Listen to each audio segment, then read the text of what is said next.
참 좋은 날입니다. 어스틴 주님의 교회 매일 말씀 묵상에 오신 여러분을 환영합니다. 말씀을 통해 샘솟는 하나님의 은혜를 경험하시길 바랍니다. 오늘은 어제보다 더 행복한 하루가 될 것입니다. 안녕하세요, 성도 여러분. 9월 1일 목요일 말씀 묵상 시작하도록 하겠습니다. 오늘 묵상할 말씀은 창세기 18장입니다. 창세기 18장 11절부터 15절까지 함께 읽도록 하겠습니다. 창세기 18장 11절부터 읽습니다. 아브라함과 사라는 나이가 많아 늙었고 사라에게는 여성의 생리가 끊어졌는지라. 사라가 속으로 웃고 이르되 내가 노쇠하였고 내 주인도 늙었으니 내게 무슨 즐거움이 있으리요. 여호와께서 아브라함에게 이르시되 사라가 왜 웃으며 이르기를 내가 늙었거늘 어떻게 아들을 낳으리요 하느냐. 여호와께 능치 못할 일이 있겠느냐. 기한이 이를 때에 내가 내게로 돌아오리니 사라에게 아들이 있으리라. 사라가 두려워하여 부인하여 이르되 내가 웃지 아니하였나이다. 이르시되 아니라 내가 웃었느니라. 사라는 웃지 않았다 그러고 하나님께서는 네가 웃었다라고 그렇게 얘기를 합니다. 사라가 왜 웃었을까요? 이 배경을 좀 말씀을 드리면요, 하나님께서 갈대아 우르에 있는 아브라함을 부르시고 아브라함에게 약속을 주십니다. 그리고 내가 너로 하여금 큰 민족을 이루겠다. 내 이름을 창대케 하겠고 그리고 내 자손을 하늘의 별과 같이 땅의 모래와 같이 그렇게 창대케 하겠다. 그리고 너는 모든 민족의 복의 근원이 될 것이다. 모든 민족이 너를 통하여 복을 받을 것이다. 하나님께서 이런 약속을 주셨습니다. 그 당시에 가장 큰 복 중의 복이 자손의 복 아닙니까? 아브라함에게 시청각 교육까지 시켜주시면서 그렇게 약속을 해주셨습니다. 나이 75세에. 아브라함과 사라의 나이 차이는 이제 10살 차이입니다. 사라는 65세였습니다. 그런데요, 25년 동안 사라에게 하나님께서 아들을 허락하지 않습니다. 그녀의 종 하갈을 통하여 낳은 이스마엘 외에는 자손이 없었습니다. 아브라함이 얼마나 낙심했겠습니까? 분명히 하나님께서 말씀하셨고 하나님께서 시청각 교육까지 시켜주셨는데 어떻게 이렇게 아무 소식이 없는가? 아마 마음에 낙심도 되고요, 또 억울한 마음도 있었을 거예요. 하나님의 그 약속의 말씀을 믿고 자신의 본토 친척 아비집을 떠나 갈대아 우르를 떠나 이 가나안까지 왔는데 어떻게 아무 일이 없느냐 이거죠. 우리의 삶 가운데서도 그런 일이 있지 않습니까? 어떤 계획을 가지고 그리고 분명한 목적을 가지고 또 우리가 기도하고 하나님의 뜻이라고 생각하고 모든 일을 작정했는데 사업도 시작하고 직장생활도 시작하고 또 이민의 삶도 시작했는데 왜 이렇게 자꾸 일이 안 풀리나요? 그럴 때 우리의 마음이 어떤 마음이 듭니까? 낙심이 되고요, 또 하나님에 대한 원망도 되고요, 때로는요 극단적으로 하나님이 살아 계시는가 하는 그런 근본적 신앙이 흔들리기 시작할 때도 있습니다. 이런 상황이 되면요, 사람도 싫고 환경도 싫고 그냥 다 모든 것을 포기하고 싶을 때가 있을 것입니다. 지금 아브라함의 상황이 바로 그런 상황이 아닌가 싶습니다. 그런데 오늘 1절부터 우리가 읽지 않았지만 1절에 보면 마브레의 상수리 나무 있는 곳에서 아브라함이 있었습니다. 그때 세 사람이 나타납니다. 나중에 이 세 사람에 대해서 얘기를 하지만 이 세 사람은 바로 한 분은 하나님이셨고 두 사람은 천사였습니다. 그러나 아브라함은 이 세 사람이 누군지를 모릅니다. 이 세 사람이 아브라함을 찾아왔을 때 아브라함은요 그들을 극진히 대접합니다. 3절 보십시오. 내가 주께 은혜를 입었사오면 원하건대 종을 떠나 지나가지 마옵시고 물을 조금 가져오게 하사 당신의 발을 씻기시고 나무 아래서 쉬소서. 아브라함은요 그 손님들을 그냥 보내지 않습니다. 그리고 최선을 다하여 그들을 섬깁니다. 오늘 뒤에 5절 이후의 말씀을 보면 떡을 만들어서 그들을 대접하고 좋은 송아지를 잡아서 그들을 대접합니다.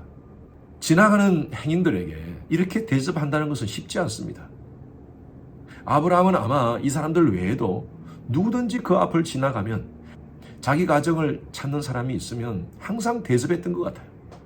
이런 상황을 봤을 때 아브라함은요 모든 상황 속에서 하나님을 의식하고 살았던 것 같아요. 자신의 기도가 응답되지 않고 모든 것이 자기의 뜻대로 진행되지 않더라도 하나님은 하나님이십니다. 그렇게 고백하면서 자기에게 찾아오는 모든 손님들을 그렇게 대접했던 것 같습니다. 이 세 사람이 아브라함에게 이렇게 얘기를 합니다. 9절 보십시오. 내 아내 사라가 어디 있느냐? 장막에 있나이다. 그들이 이렇게 얘기합니다. 내년 이맘때 내가 반드시 내게로 돌아오리니 내 아내 사라에게 아들이 있으리라. 사라가 그 뒤 장막문에서 들었다라고 표현하고 있습니다. 범상치 않은 사람들이었습니다. 그냥 단순히 지나가는 행인이 아니라 나그네가 아니라 이들은 아브라함에 대해서 내년에 일어날 일에 대해서 얘기를 합니다. 그러니까 이 얘기를 듣고 나서 사레가 11절 말씀 보십시오. 아브라함과 사레는 나이가 많아 늙었고 사레에게는 여성의 생리가 끊어졌는데 이 말을 듣고 사레는 속으로 웃고 이르되 내가 노쇠하였고 내 주인도 늙었으니 내게 무슨 즐거움이 있으리요. 무슨 아들을 낳을 수 있겠냐. 지금 이 상황에서 무슨 아들을 낳을 수 있겠나 라고 그렇게 생각했던 것 같습니다. 이 세 사람 중에 한 존재의 정체가 드러납니다. 13절 보십시오. 여호와께서 바로 그 셋 중에 한 분이 바로 하나님이셨던 것이었습니다. 여호와께서 이렇게 말씀하시는 겁니다. 사레야 왜 어떻게 웃느냐? 네가 왜 웃느냐 하니까 뒤에 말씀 너무 재밌습니다. 나 안 웃었습니다. 나가 네 웃는 것 분명히 봤다. 천지 만물을 창조하신 하나님께서 인간과 이런 대화를 하시는 것이 참 재밌지 않습니까? 네가 웃는 거 봤다. 그러면서 하시는 말씀이 여호와께서 능하지 못한 일이 있겠느냐? 여러분 그래요. 지금은 아무것도 보이지 않고 캄캄한 그런 현실같이 보이지만 하나님은요, 하나님의 계획대로 하나님의 시간으로 우리를 이끌고 계시다는 사실입니다. 여러분 이민희 삶 가운데 여러 가지 많은 계획을 잡고 지금까지 달려왔는데 지금 상황이 스톱된 상황입니까? 아브라함과 같이 모든 것이 다 막힌 상황 같아요? 하나님은요, 여전히 우리의 삶 속에서 그분의 계획을 이루어 가시고 계십니다. 2마리의 개구리가 양동이에 빠졌습니다. 들어가고 보니까 그 양동이가 크림통이었습니다. 크림이 너무 미끄러워서 나올 수가 없었어요. 아무리 수영을 해도 미끌미끌해서 나올 수가 없던 그런 상황에서 개구리 한 마리가 우리가 이렇게 계속 한다고 해서 우리가 나갈 수 없어. 이게 나가는 건 불가능해. 또 다른 개구리는 이렇게 얘기합니다. 그렇지 않아. 우리 계속 수영하자.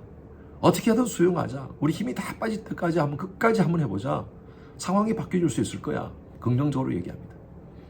다른 개구리는요, 결국 수영을 포기하고 그냥 양동이 속으로 깔아앉습니다. 그러나 다른 개구리는요, 계속 수영을 합니다. 미끌미끌하지만 계속 수영합니다. 시간이 지나니까요, 그 크림이 딱딱한 버터로 바뀌어지는 것입니다. 결과적으로 그 수영을 계속했던 그 개구리는요, 그 양동이 속에서 나올 수 있었습니다. 여러분 어떤 상황 속에서도 하나님은 하실 수 있습니다. We are stuck? 지금 다 갇혔습니까? 꼼짝을 못하는 상황입니까? 지금 아브라함의 상황과 같이 불가능한 상황같이 보입니까? 여러분 우리 일 열심히 합시다.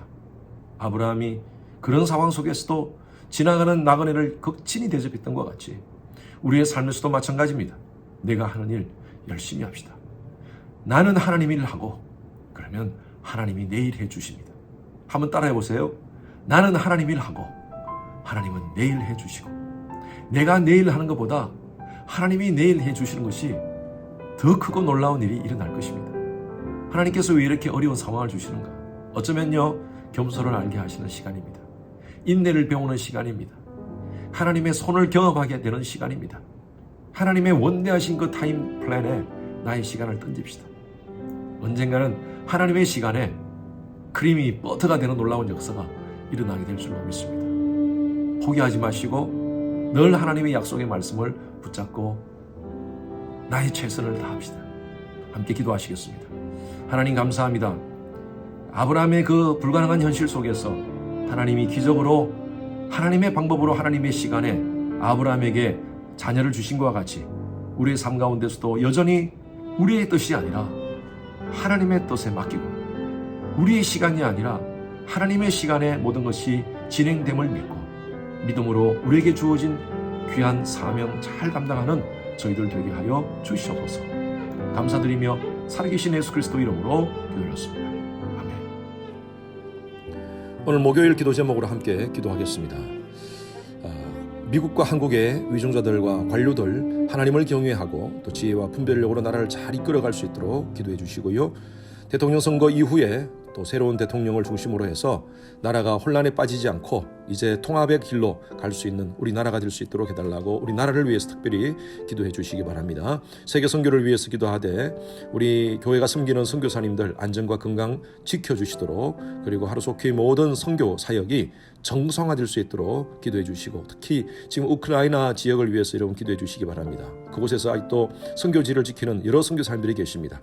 선교사님들의 안전과 또 그들의 사역 위에 하나님께서 불쌍히 보시고, 또 이 모든 상황이 평화롭게 모든 것들이 다 끝날 수 있도록 해달라고 기도 부탁드립니다. 우리 선교사님들을 위해서 기도하실 때에 윤성철 선교사님, 또 김영수 선교사님, 김영섭 선교사님 사역을 위해서 함께 기도하시겠습니다.